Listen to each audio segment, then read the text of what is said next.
Hello, I'm Michael Verney and welcome along to the GAA Podcast with thanks to AIB. AIB is at the heart of Gaelic games across both club and county, and in 2025 they're celebrating a decade of sponsoring the All-Ireland Senior Football Championships. With this year's championship shaping up to be one of the most competitive in years, AIB is more excited than ever to bring fans closer to the action. Check out the hashtag #TheToughest for more. Hello and welcome to the Indoor Hurling Show. Delighted to be joined by Eddie Brennan this week. And Eddie, it's house private in Kilkenny. There's no point in saying any different. It is. It's again, I suppose to really tear the itches and make them bleed. I went and watched the match again last night, and it gets worse because at the time when you walk out of the stadium, there's the disappointment then, but you haven't the kind of in-depth view of it. You can remember a lot of things and you can remember key moments, but the last 10 minutes of that match makes very, very painful viewing, because we had control of the ball, and you can't be like it's just in the analysis of it. It's not exactly saying this lad and that lad, because when you're on the pitch like that, you play what's in front of you. But time and time again, we threw the ball away. We were in control of it. And, when you have an extra body on the pitch, you have to try minimise the amount of 50-50 battles you give to the opposition, because that's giving them half a chance of getting the ball. Whereas, Kilkenny had lots of options there. You look at Richie Reid fired away 3 or 4 50-50. And I know you can argue there were a point or two up at the time and they're trying to keep the ball down at the other end. But for me, it's like the end of a soccer match. You hold on to the ball. You look at the footballers now, how they manage the ball. And I know hurling's a little bit different, but the control of the match was there. And a few times we gave Tipperary oxygen when we should have been just absolutely choking the life out of them. And that's the disappointing part. But look, you can't take away credit from Tipperary and how they played. I thought they delivered the big moments when the opportunities presented. Even Ned, like a lot of those 50-50s and even ones that were 40-60, 30-70, there was Tipp lads getting flicks in. Like Tynan had some cameo at the end. The amount of work he got in, just little flicks here and flicks there. And even in defence, Brian O'Mara was getting in flicks. Even Mikey Carey was nearly through at one stage. Someone gets a flick across. Tipp kind of won all those kind of battles. I don't remember that happening too much at the other end, shall we say, or even in the middle of the park from a Kilkenny perspective. No, and even too, we had possession of that ball before the Oshin Donahoos goal. Alan Tynan, we come out, Paddy Degan, gives a little dummy hand pass and he gets turned over, and Tynan takes it over, and then he overcooks his pass, and in fairness, I think Mikey Carey breaks it down, or Hugh Lawler, one of them breaks it down, and then is there a foul on whichever Kilkenny lad comes in? There's all sorts of things going on. But to be fair to Tynan, he brought fresh energy. And when you were after putting in, like, it was a high-octane match. It wasn't the most spectacular hurling, but it was a high-octane, high-intensity match. Like, even the shower rain 20 minutes in didn't dampen down. It just meant the conditions tested players even further, because there was a premium put on timing of tackles and those flicks in and sliding in and different things. But just in key moments, unfortunately, that's the joys of losing. It's not pointing the blame at people or anything like that. You just look at incidents in that match, and we kind of undone ourselves really. And Tipp just done what any team does. You stay in the match, you try make those little tackles like you said there, and they're often the invisible ones. Like Brian O'Mara, to be fair to him, has been doing that all season. But equally too, I thought Tipperary managed the ball very well coming down the straight. I think they got very, very little joy out of long puck-outs, and instead they got the joy out of those short to mid-range ones. Just on that, Ned, to have a numerical disadvantage and to still be getting sharp puck-outs away. Cruel. It's actually it's a sin. It's an absolute sin. And again, that's the post-mortem that, Derek will take away and the players will take away, because they're the only ones that have the answer to that there. Because, you're kind of going, no, you have to absolutely choke the life out of the opposition. Like when you look at, I go back to, Jesus, we're really going at it here. You look at what the Tipp Miners done last year. Like they had to go along simply to keep the ball, up the other end.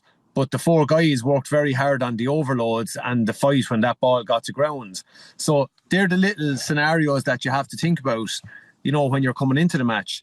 For me, there was, a puck out near the end there, and Reece goes to maybe O'Mara or someone, Mikey Breen at full back, takes it back and then fires it out to Rowan O'Mara all on his own. You're going, who has the extra man here? Yeah, I remember that. There's no way a Tipp defender, there's no way 1 to 8 or even 1 to 12 on that Tipperary team should be free. It's very simple. Tag a man hard and aggressive. And that's how you try play that. Look, it's easy to say now in hindsight, but it's one that you kind of struggle to go, God, there's no way he should have been able to be getting off sharp puck outs there for the last 10 minutes. No way. Yeah. There's so many big incidents in the game. Just from a forward's point of view, Oshin Donahoos' goal, some people are wondering whether he meant it or whether he didn't mean it. To get the strike away, even within such a confined space with hurls all around you. John Donnelly was there, Mikey Butler was there was a couple of bodies there. It was an amazing. I know he had advantage. I don't know if he knew he had advantage, but what a ballsy thing to do at that time of the game. I'm presuming he meant it. I'm definitely giving him the benefit of the doubt because he's an absolute sniper. Yeah, you'd have to. He only he knows the answer to that. I think it was more of an instinctive thing of just getting a shot off, and I could be wrong. I looked at it again. I think as the ball is thrown up, there's a possibility that just he's coming to hit it, it might get a slight touch off a Kilkenny hurl. I'm not sure, but by God, when he catches it, it just it's a dream finish. If you're looking at striking a ball and you see the ball flying across like that into the top bin, sure, Jesus, what a finish. You couldn't but be proud of that for a finish. And all the more so when it looked as if getting the shot off was impossible. Can I just ask you, actually, from a forward's point of view, I notice now, even in the club game, some lads are very paranoid almost about being hooked and they don't take the shot. And O'Donoghue, by right, I remember one of your great forwards back in the day saying that you have to just swing with all your might and think that you're never going to be hooked. And O'Donoghue took the strike, and if he was hooked, he was hooked, but he threw it up and he got the shot away and it ends up in the back of net. Now, should he have been hooked? Of course he should have been. But if you don't take the shot, you'll never know. Yeah, that's exactly it. And sometimes your swing plane can just miss the hurl. Sometimes you could take it 20 times and get hooked every single time, and then that one time. So I suppose it depends. I didn't get to see how short he had the hurl either. I think he gave it a fairly 3/4 of the hurl. He did, but the ball was actually very low down for the shot, funny enough. And that's it. But look, Mixer, the good forwards can hit it anyway. They can drop it low and still connect sweet on it. They can angle the hurl that it flies upwards. They can put topspin on it. Do you know what I mean? There's all sorts of ways. Give a shout out to the Balnisha Waldron about the different ways you strike it. I often see him. Yeah. There's so many ways you can hit a ball. And there's so many strikes. The key is probably having those in the locker that you literally don't have to even think about. I see Noel McGrath again there the other day, had the hurl held fierce short and was able to just slide it out to full length and then get his pass away. That's from kind of tricking around in the yard and out in the field doing all these different types of strikes. It's practicing, visualizing those things. Say, what am I doing if I come bearing down and goal at a narrow angle? Am I going up? Am I going to kick it? Am I going to just tap it tennis style? What am I going to do? Because maybe a full swing. So that's just instinct hurling and being able to just play that moment and not even think, just think contact, just get contact here. So look, you have to, again, you give him credit because the finish was a match winning finish, and we have to take it on the chin and Tipp get to celebrate. That's just the nature of it, and it was an unstoppable shot. From a Tipp point of view, Ned, going down to 14 men, McCarthy was sent off in the 58th minute for a slap on Owen Murphy. Now, people have given various accounts of whether they think this was yellow or that was yellow. Like, I thought the first one on Paddy Degan was definitely a yellow, and I have to say, like, once you make contact with someone like that with the hurl, like, it's, you have to realise I'm on a yellow here, and you hold your hands out and try and shadow him. You can't be loose like that. And that's another hard lesson for him to learn. And much like John McGrath in the 2019 semi-final, he's a lucky boy that it doesn't have big ramifications. But from a Tipperary point of view, to really knuckle down, the second half wasn't really going that well for them. They hadn't, they'd scored very little from play. McCarthy had missed a couple of frees. Jason Ford stepped up on the frees. And then all of a sudden, they went down to 14 and Tipp almost found another gear. And like, huge credit to the character and spirit within the group as well. This was a group, like, the Tipp jersey was on the floor 14 months ago. There's no point in saying any different. And it's been an amazing resurrection. And you have to give Liam Cahill some kudos, because he was under the pump big time last year. At the end of last year's campaign, there were genuine questions about whether he'd be the manager next year and whether he was the man to lead them forward. And by all accounts, and even from reading between the lines with him, he's changed his approach. He's delegated a lot more. Your old teammate David Herity has taken a big role there, along with Mikey Beavens and Declan Laffin as regards coaching. I know the S&C were delegated more to, and they were given more kind of power. And Cahill has learned himself, I think, from his own mistakes as well. And he's kind of admitted that without really saying it. Yeah, well, that's it. And I suppose what Cahill is learning is that you cannot be everything to everyone when you're overseeing a setup like that. He's managing 40 players, 15 more in the backroom team, liaising with the county board. So there's a premium on his time, and there's a premium on what he can actually do. So he has to have absolute trust in the guys around him, the likes of Beavens, Harrow, whoever it is, that he knows they're on top of things. So for him to maximise his time, I'd imagine it's a quick conversation with the lads, are we on top of things this week or whatever it is, and then drive on from there and know that the boys, right, all good for the session this evening, kind of go, we're happy with what we're doing. Then for him, I suppose the big thing is knowing that, look, at certain times of the year, your S&C arm of things is on top of it, and you're able to go in then, and ideally as a manager, you need to be able to go in and watch the body language and how players are executing, how their behaviours are on the pitch, because that's what's going to define a guy maybe on form or not, in how they're engaging in a training session. When it comes to those split decisions, Cal needs to have seen little bits and pieces that go, yeah, it's A or B, or whatever way it is. But in fairness to him, yeah, just back on that point, and again, we'd have all, and validly so, kind of said, Jesus. But my view on Liam Cahill when he went into Tipperary was, he got a team coming off the back of a big couple of years. He got a team where, a lot of real star names and performers were at the end of their career and were stepping away. So there was obviously that transition. But what was helping him was he had a minor title in the bag. He had an under 21 title, then an under 20 the following year.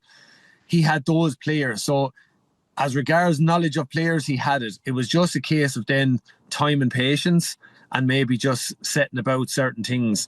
But I thought, if you look at the Tipperary defensive 8 or 9 this year, from 9 backwards, they've been in and around the same crew from the start of the league. A few little sprinklings here and there, Robin Doyle being defined.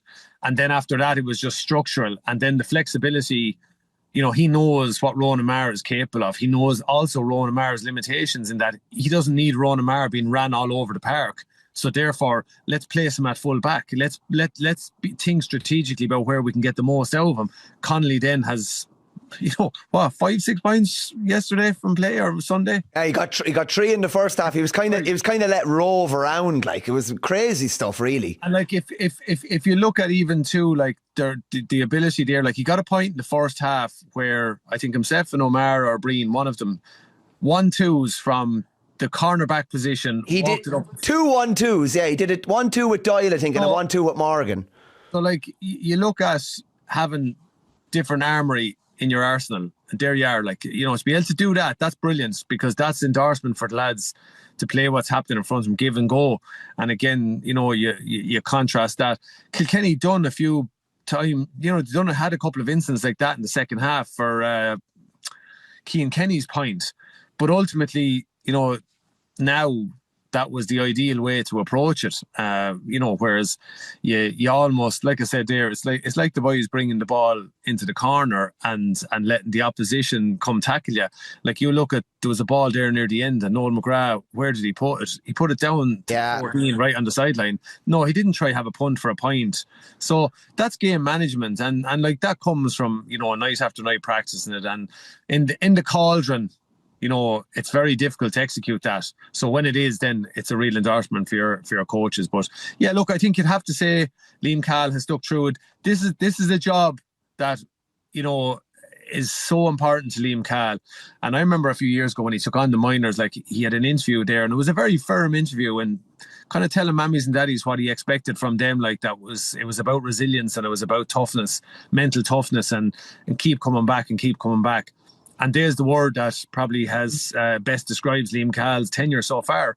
And I thought this year as well, and I've referenced this a few times, I felt that the day in Páirc Uí Chaoimh, coming out of the league, they were in a tough spot. They obviously had a bit of soul searching, and then for 73 minutes to face into a Cork machine like that in the Munster round robin, and they didn't roll over, they didn't throw in the towel. Like Cork reddened them in the first 15 to 16 minutes. After that, Tipperary performed very, very admirably. So if you're a manager looking for small little nuggets to take away from that match, I felt that was an important day. I felt that was a significant day in the development of this team, because they didn't roll over. And you could have forgiven your troops on a day like that for rolling over, but they didn't. I think they had 14 wides that day and created 2 good goal chances in the first half. So there was signs there that the collective was decent. That Cahill quote, I'm paraphrasing now, it was around 2016, and he basically said that mammies and daddies need to realise that not all their geese are swans. That was the quote. It was brilliant. Like, it was just like, he's firm but fair. That's the way I'd say about Cahill. Yeah. And that's all you want is like he's calling it straight. Like, I suppose if you want to put it another way, Liam Cahill isn't going to go home and try rear their kids for them. So don't be trying to coach him when I have him with Tipp. That's and I think that's all you want, is that there's buy-in. I suppose what he's saying is he wants buy-in. He has certain values that he espouses in training that he wants from his players. And all he's looking for is that he has them for 2 or 3 hours, once 3 or 4 times a week. He needs parents to be kind of, helping him with that, in that, no, don't be giving up, stick in, stick at it, whatever it is, because obviously Liam Cahill hasn't got them 24/7 to kind of, like, he hasn't got them in a professional type environment. Like, you take a Premier League or a professional sport, you have a lot more access to your players, you have opportunities to spend more time with them, whereas he has limited time with his players, so therefore he's getting buy-in off people, and I like that. I respect that. Yeah, just on Cahill, he's actually going for the clean sweep within the course of a decade. Minor, 20, 21 and senior, and throw in 3 years in Waterford as well, where Cahill is joining the most select crew. Like, Davy did it with Waterford in 08 and Clare in 13. He got to All-Ireland finals with different counties. Cahill has done it now already within the space of about 6 years, and obviously he'll be trying to get over the line now as well. I'd a woeful over and back with different lads online last night, because I put that out and they were saying Babs did it in 79 with Galway, and then with Tipperary in 89 and 91. So I contacted Cyril, and Cyril, no, he was coach, but he was a manager. Cyril was manager, and I got on to Cyril, and Cyril said no, Babs is coach, and then someone got back and said no, I'm sure Babs was manager, you need to contact Babs. So we got on to Babs, and Babs said he was coach. But it's a really elite crew that Cahill is joining there. Just something, and I briefly mentioned it earlier, I was looking at the warm-ups beforehand, no more than you were, I'm sure. What's it like to see David Herity taking basically the whole Tipperary warm-up? And there's a great picture of him with Owen Murphy on the pitch after, but he was like behind enemy lines, and I'm sure he brought plenty to the table as regards Tipperary's tactical approach as well. Yeah, hard to know. I couldn't see myself in his position. I really couldn't. But that's the opportunity was there. There was a coaching opportunity available for him there, and he took it, and he has has gone, and like you said there, Liam Cahill has given him, you know, obviously a little bit more scope with Mikey there, and it was successful. Like, I mean, he has worked, you know, very well with the Kildare team. So yeah, it can be, I suppose it is what it is. Like, you can take it a lot of ways, and look, there are probably some people in Kilkenny looking at that from a very maybe an angry point of view or whatever. But that's, look, just on that, Ned. Yeah, really, but like, the reality is too, David Hersey was offered an opportunity and he took it, and like, as on a human level, someone that wants to coach and an opportunity comes along like that, I'm sure it wasn't an easy thing for him to take, given the circumstances. But look, he wants to better himself. He felt this was a way forward, and you know what? Fair play to him, because it's not one that very many would have taken. And I don't mean like the same as over and back. The same as if you turned around and you wanted to bring, you know, Shamie Callan or Paddy Maher into the Kilkenny setup, it would raise a lot of eyebrows, and maybe the lads wouldn't do that. So it's one that bucks the trend, definitely, with the history that's there. Is there a bigger question, Ned, about, let's say, when you look at Brian Dowland's success outside of Kilkenny? I know he had great success with the Kilkenny Camogie team, and with Kieran's obviously at second level. I'm even thinking of yourself. I'm even thinking of David Herity. I'm looking at Tom Mullally. There's a lot of successful coaches / managers maybe not operating inside the Kilkenny circle at the minute. Is that something that needs to change? Does the setup within Kilkenny need to change to facilitate that as well? Are too many of your best fruits being kind of, how should we say, been reaped elsewhere? Yeah, potentially that's a valid point. You know, and that's a matter for, you know, I suppose the powers that be in Kilkenny. Like the question is, you know, have they asked, you know, some of those guys that you've named? Like, I was involved with a 21 team in 16 and 17. So the other side of that is, you know, have any of these lads ever been asked to go in and be part of the Kilkenny setup? Have they been asked to manage a minor or a development squad or an under-20 side? And that's the question. And if not, why not? And going forward into the future, what we're going to do about it? Do you know what I mean? Because they've proven themselves. You know, the boys have proven themselves. Like, Tom Mullally has got a fair tune out of Carlow over the last couple of seasons. He's done very, very well with Naas as well. He's been involved with them. Mount Leinster Rangers brought them to a club all Ireland. So he obviously has qualities there. Like, but yeah, the question has to be, like, you know, maybe why are they not being asked? And, you know, maybe are we making it properly? Are we incentivising it enough for these lads? Are we resourcing them if they come into a setup? There are questions that have to be asked. And like, if you're doing your business as an organisation, you have to look inwardly first. You have to ask those questions inwardly before you start, you know, talking about it. I suppose that's a question of any business. If you're selling whatever product and it's not being sold, then you have to ask yourself why, because you're going to go out of business very quickly. So that's the point I'd make on that, is saying, okay, are we doing enough? You know, are we putting in place good structures? Are we putting in place good setups? You know, quality setups? And there's people interested, obviously, you know, in that. So the questions, you know, is around all of that. There's a lot of issues, and look, that's a matter for people that are in positions of power. Like, and again, I don't know what the questions or what goes on in those meetings, but you'd have to say there probably is a level of frustration from people within Kilkenny if they're looking at, you know, some lads in those positions and why they're elsewhere.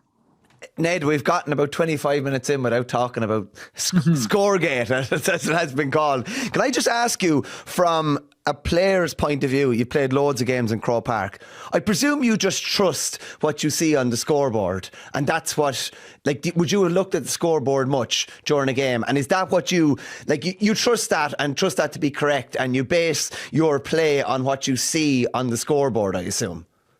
Yeah, well, I suppose there's another side of it. Yeah, you do, right, straight up, if you're there. However, I remember even at the time, I was like going, I don't think they waved a point there. And part of me is like going, and again, I go back to, I remember like there was times there with some of the goalies, Davy Fitz in particular, like if the ball could be going over the black spot and he'd be roaring at the umpires, it's going wide. So do you know the way you sometimes, I'm just using that as an example. Okay, Scruff is probably panicking, wanting to get the ball out, but is he aware of that? And even some of the Kilkenny backs, like to me, you can't be everything to everyone. They're probably consumed with the battle they're in, so it's very hard. I'm not going to criticise them for that. However, if you're aware of something like that, do you know the way you're kind of primed? Like straight away, they should have like try make a big fuss, and it's very hard. Derek could probably look back in hindsight now and say, "God, how did I miss that as well?" Can I just say now, Ned? It's easy for Derek to miss it, in my opinion. But can I just say, surely all the team, surely somebody who's watching it in the cold light of day in the stand that's connected to Derek Ling tells him, we have a problem here, we need to stop this. Like I could not get over it. RTE commentary, Ger Canning says it's wide, it's Tipp's 12th wide, and it's not mentioned again about the score changing. BBC, the score changes about 30 seconds later. It's never mentioned that we could have a problem here. RTE radio commentary, it's never mentioned that we could have a problem here. Like, it was clear as day to anybody with their eyes open that we had problem. He clearly waves it wide, the other fella puts his hand up, that's grand, he's at the green flag side of the goals. Yeah. The flag is never raised. Like I cannot believe that. Like within 30 seconds, and like by all accounts, from what I'm led to believe, there was no conversation between all of the officials and James Owens in the closing 4 minutes about there being any issue. Like I have that on good authority that no conversation took place about we have an issue here. There's a score after being given or whatever. And like on that as well, Ned. I text James Owens after the game because there was a big controversy, and he got back to me within about 15 or 20 minutes, and he said it's on the GAA website, as in the final score is on the GAA website, and that was 421 to 30 points. Okay, and then he texts me back about half an hour later, and he said 420 to 30 points. So. Like, there's a clear mistake after being made here, and it has fun. Like, Tipp were the better team and deserved a victory. I don't think that's really up for debate. And you could say Tipp sat back when they knew they were defending what the lead was in the score on the scoreboard. But it fundamentally did change how Kilkenny approached the last 3 or 4 minutes. Absolutely. And I'm not like, Jesus. There's so much going on. It's very hard. It's just human error. It gets missed. However, it's actually baffling to think that nobody spotted that. Like, you know, how did even, you'd say, look, some of the Kilkenny lads on the sideline jump up and start making a fuss going, hold on there, lads. They're after putting up a score and no umpire is after flagging it. It's been flagged wide, and kind of run up and make that big fuss. And I often, you know, like, I'm going to possibly give someone like Davy Fitz again a bit of credit here. This is something that he would possibly spot, or some of his, you know, they're the small margins that sometimes some managers look at. And okay, it's awareness, and they're the things that you have to be, someone has to be kind of going, whoa, let's, like you said, feed it down. Now it's grand, but it's hard to credit that even a fourth official sitting there kind of not enthralled in the comings and goings of the match. And you know, and it's not, I'm not criticising them at all. That's not what's happening here. You're just wondering, as you said, how did everybody miss it? How did so many, like James Owens even there, like, is he not aware that his umpire has just not flagged the score? He hasn't put it in his notebook, because I was watching him when the ball went wide. I didn't see him making a note of it. So then, like, it's mad that, because usually sometimes I've seen it, and I think there was an episode a few years ago, possibly in a Tipp club match, where I think the ref tells a fella taking a 21-yard free or 2 points down, and he was actually wrong. It was only a point down, and he went for the goal. Yeah. These are little things that happen, and I think you can say it's 1 in a million every so often. In the broader scheme of things, yeah. But if we're to be black and white about it, take off the jerseys, take off all our emotion and engagement in the match, as an incident in solitude, it does absolutely change the way one team plays, and probably the other team too. Because you know now that, okay, the squeeze is on here, we have a 2-score game, we're all right. You're defending a different type scenario. Kilkenny are attacking a different type scenario. They can now, you know, look at it a little bit different. If Owen Cody breaks through, puts that ball over the bar, you know, it's a complete different game. But in terms of there being any come back now from that, I wouldn't be entertaining it. Yes, it's a valid argument. It's a valid discussion, and it's one that's going to be highly topical. But I think the lads highlighted it, and Joe Canning said it. What would have happened had John Donnelly hit the net? Oh, yeah. Like, the whole place would have all went, okay, extra time. And then James Owens, how long was it going to be before James Owens or somebody went and said, actually, Kilkenny have actually won it by a point. So there could have been an absolute horror show. It could have been absolute carnage. Oh, carnage. Can you imagine, like, even people probably had, you know, they were about to leave, and then you're kind of going, oh, Jesus, are we extra time? Because it would have had to been extra time. So then suddenly, if we go back over the score and both teams maybe for 2 minutes are back talking to each other or getting ready or go back to their dressing rooms, can you imagine if you're someone that has to go in to the Tipp dressing room maybe? Or do you know what I mean? It could have been absolutely carnage scenes. Imagine, like an up and smart, someone from the GAA needs to call down to Robert Doyle's house in the next few weeks, and I don't know what they need to give him, whether it's a card. I'd say arguably, had that goal gone in and potentially we're churning through what could have happened, it would arguably be up there with some of the biggest scandals in the GAA, or one of the biggest controversies, because if James Owens then sits, it's like the golfer, you know, getting his score. If he goes in and then tots it up and goes, oh dear God, and he's kind of heading for the tunnel, looking at going for extra time and all that, like it's mad stuff. It could have been crazy. And just on other decisions, I think Paddy Degan was very lucky to stay on the field. I think Mikey Carey comes down. I forget who was striking actually. Mikey Carey comes. Ormond. Yeah, Mikey Carey comes down, and Degan flicks Ormond's head at the same time. And I think it looks like, as a result, that Carey came down on his head, but he definitely didn't. But Degan is very, very lucky. It should have been 14 on 14. Listen, maybe that would have been a good thing from a Kilkenny point of view. I don't. Do you know what I mean? Like, just the way the game played out. Point of view, and this is what we all crave, and it's very hard because these incidents happen so quick. But again, from watching it last night, like, geez, he gives him a good slap across the back of the head, and is lucky probably that it ends up that there's a few bodies between him and that, and it gets seen. So look, if to be fair about it, he could well have equally, you know, got a second yellow for that. But like, again, I suppose I'm looking at, you know, moments before that, you know, Mikey Carey's coming out with the ball and Andrew Ormond like saws across him. It's a good strong slap. And when you compare that with, you know, that one, Paddy Degan's one, with Darren McCarthy's second, like, you're going, oh Jesus, you know, it's you know, they went on, and again, there's human error, and I think we look at them as hurling incidents.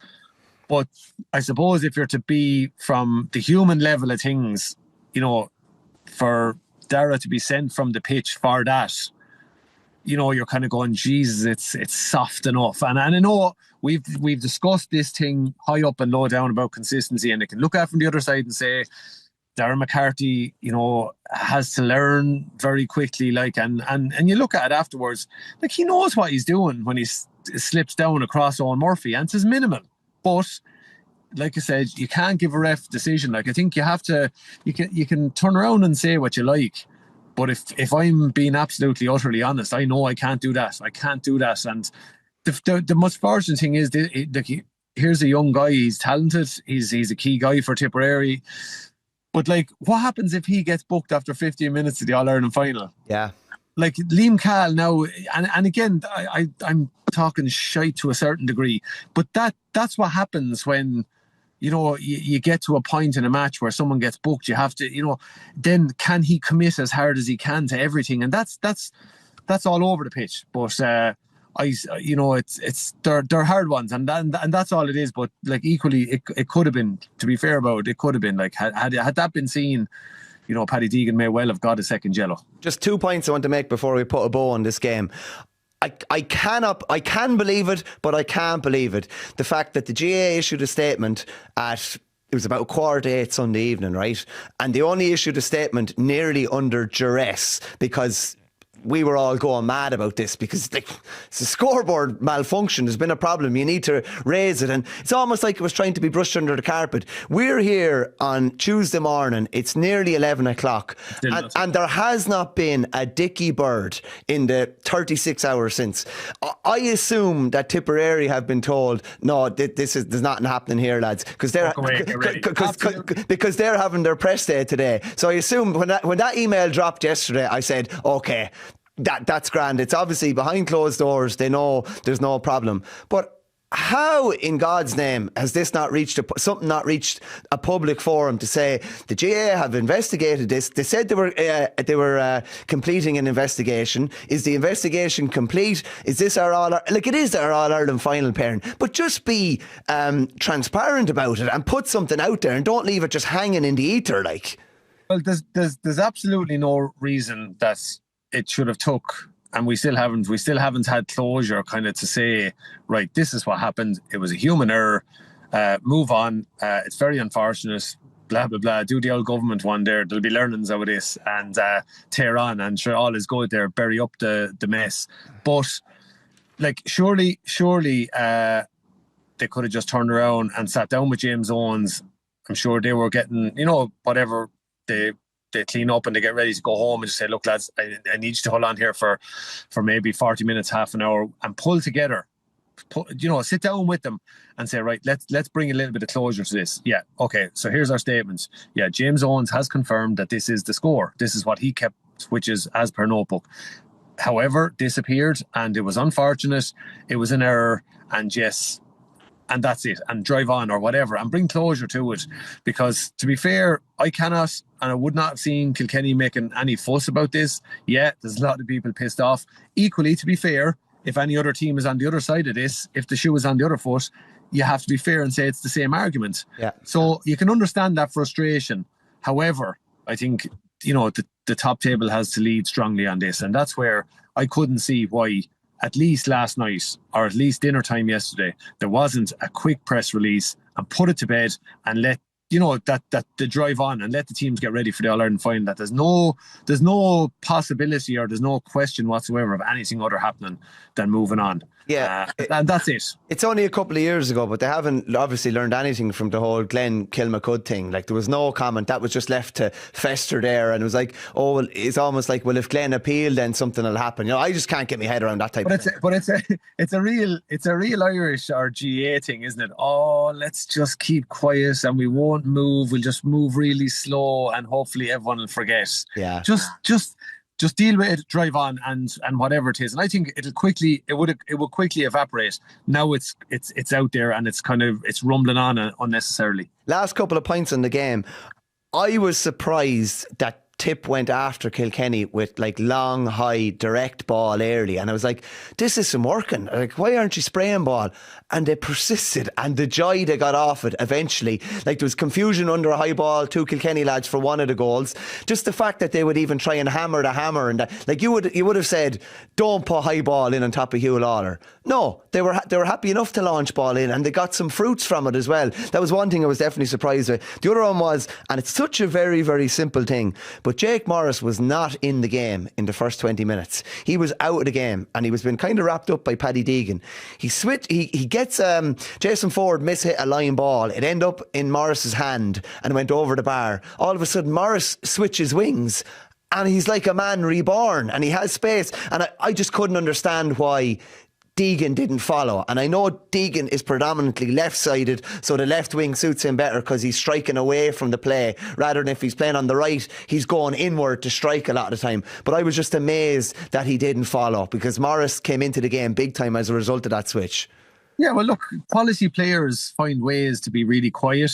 Some days it just doesn't happen for you, and then it opens up. Like, I mean, Jake was on the brink of firing off the shot that led to John McGrath's goal. Like, he got balked by 3 defenders, and he, like you said, he roared into the match. But it came off a sideline that, when it flies at you, you're the lad standing in front. And I think, was it Cian Kenny or Jordan Malloy were standing in front of that? It flies off them and breaks kindly for Jake, and he puts over his first point, and then suddenly away you go. The handbrake is off, and that's the way it goes for the quality players. But yeah, you wonder what was going on. I don't know. I didn't note that, or didn't spot that. Did Paddy Degan leave him and someone else take him? Oh, he went over to Mikey Carey's wing, yeah, and there was no switch. Jake made the switch, or someone.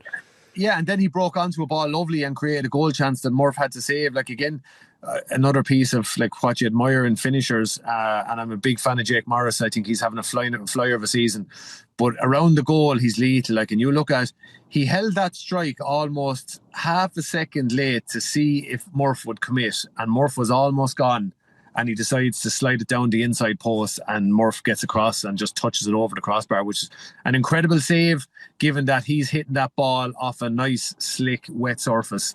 But it's a real awareness strike out of him to know that 9 times out of 10 lads will go across a goalkeeper.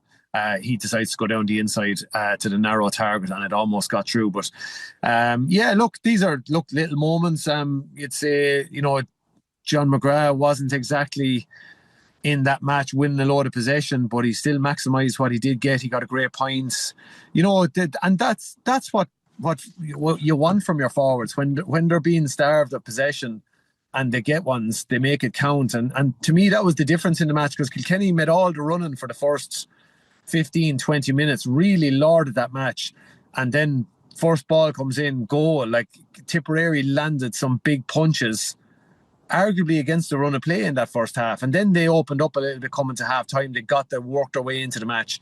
Second half, Kilkenny took it over again. And just, so like that's the mark of a good team, that when you're under the pump, you can hang in and keep making things happen.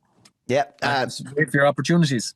Ned, the first semi-final on Saturday, it was a brilliant occasion. It was the first sellout in Croke Park this year. There's been sellouts in other codes, but we won't talk about that. This is the first GAA sellout, shall we say, in Croke Park this year.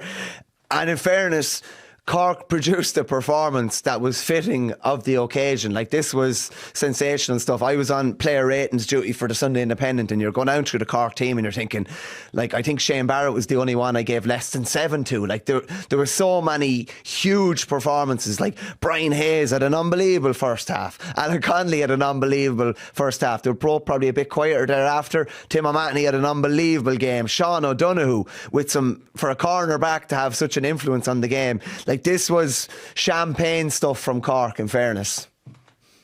Yeah, that was it was awesome, and I think that's what you what are you talking about here when you roll into the situation. And it was a tricky one for them. It was a real, for me, this was a test of where Cork's heads were at, in that they had to produce a kind of a statement victory that we're moving on. We're beyond this now. This is opposition that we are putting to the sword, and it's all about ourselves here. And they stand in our way of getting to an All-Ireland final.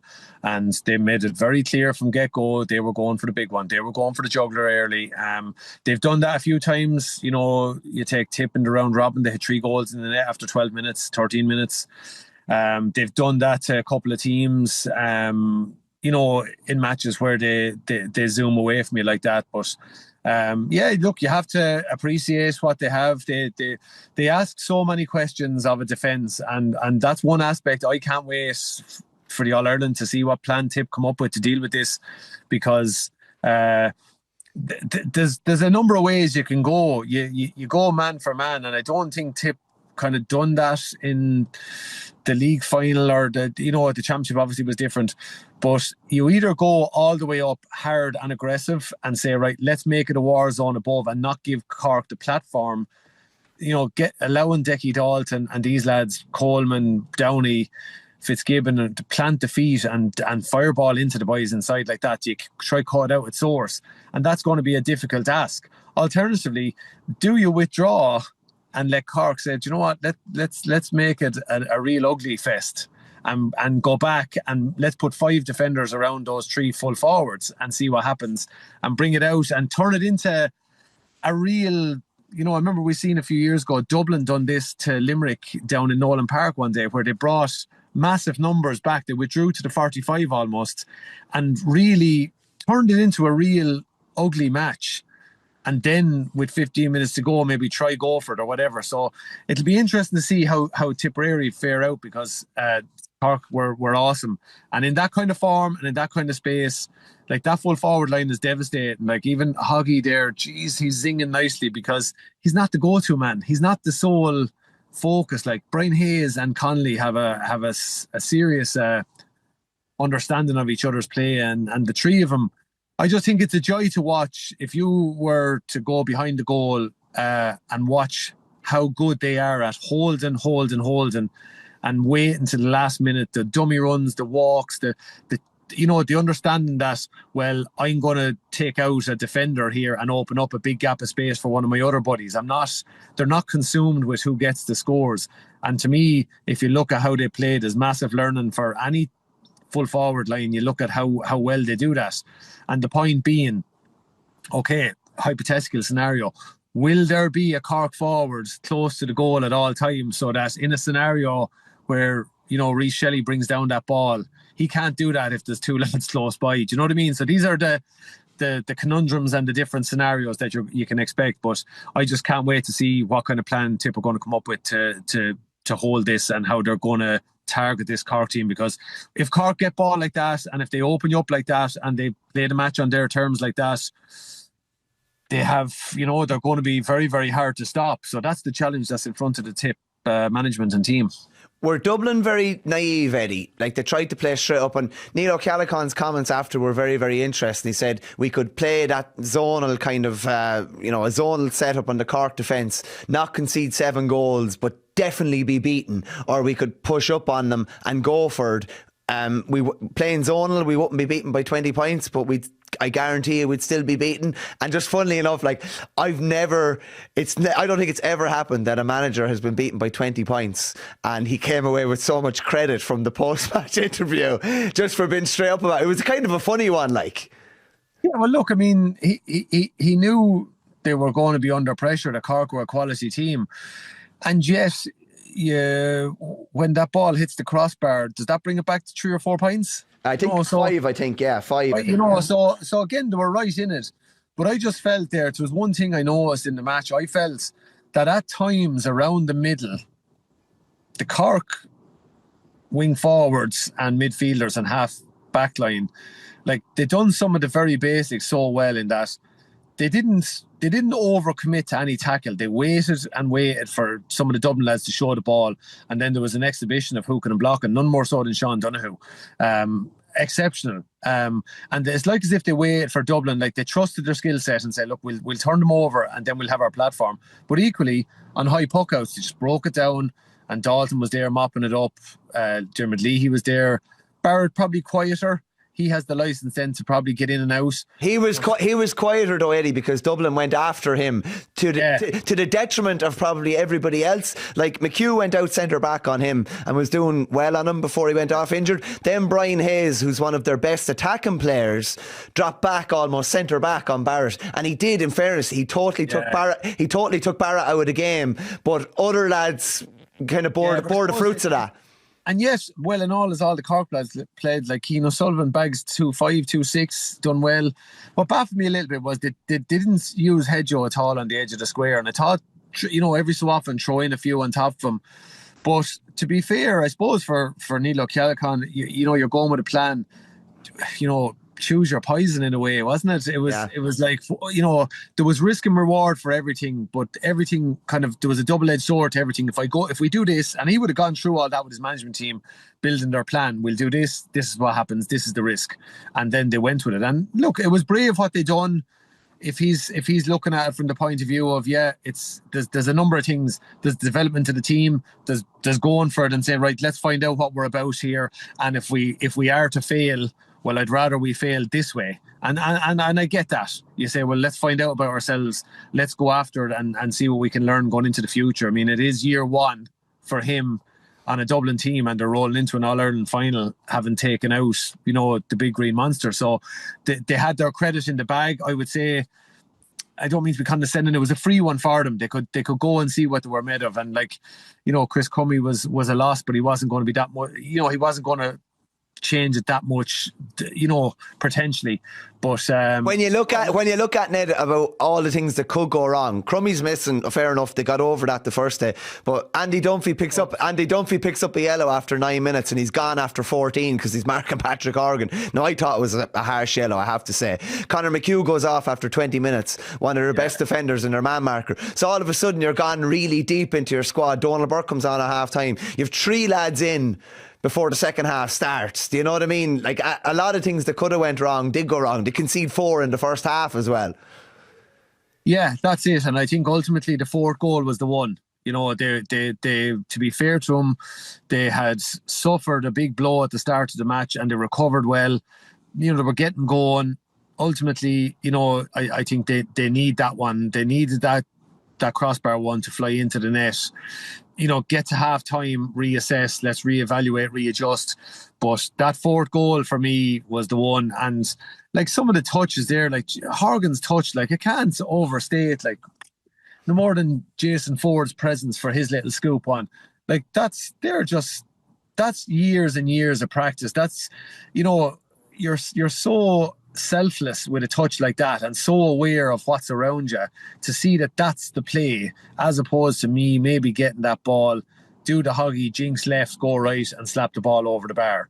He saw that, hold on now, there's something on here now, and he saw that Hayes was coming steaming through, or was it Connolly coming steaming through at pace there, and just pop it up to him, sit it up that all he has to do is close his hand, and straight away now they have a Dublin defence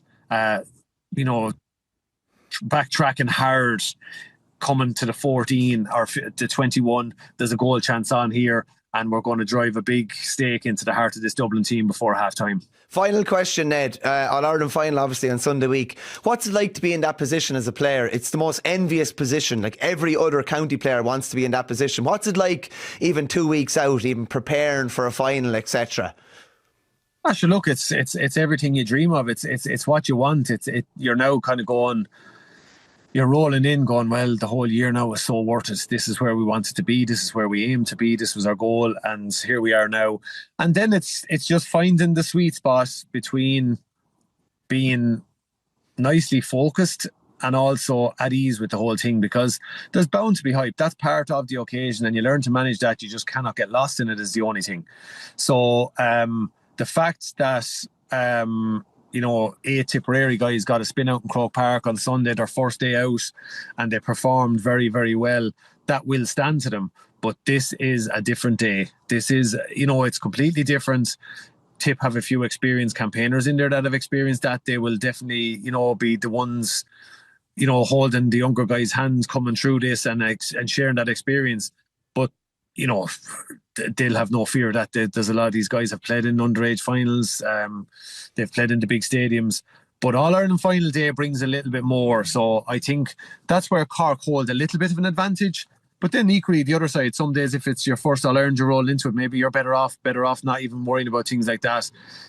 It all depends on the outcome. But as a player, sure, this is the one you want. Like, it just comes as part of the occasion. Get the tickets done, get all the sideshow stuff put to bed, and get your head game face on and focus, because it's all great when you get through an All-Ireland final and you get Liam McCarthy, but afterwards it's not like there's a world of learning there that'll be for you to take with you for the rest of the summer and back to your club. So that's the danger. Look, it's you could say the Highlander film, is it your man says to McLeod there can only be one. So that's the cruel part of All-Ireland final day. Someone is going to have to go home empty-handed, and it's an awful one. So you just have to make sure that the sideshow is great for people that are not involved in the big match, and you have to make sure that you're giving yourself every chance to go and perform. Good stuff, Ned. Thanks a mil. We'll talk to you again soon, all right? All the best. See you, Mixer. Good luck.